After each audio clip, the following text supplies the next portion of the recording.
சரி, நீ எப்படி என்ன ஈஸியா மறந்த? ஆமால, ஈஸியா மறந்துட்டேன்ல. மறந்துட்டேன். உனக்கு இந்த பேனிக் அட்டாக்னா என்னன்னு தெரியுமா?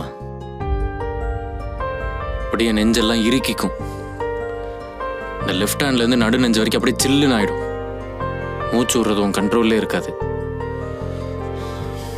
உன்னை நினைச்சு அழுகவும் முடியாம, உன்னை மறக்கவும் முடியாம, நான் தனியா வீட்டில் உட்காந்து கஷ்டப்பட்டு அழுது எல்லாம் போதும்.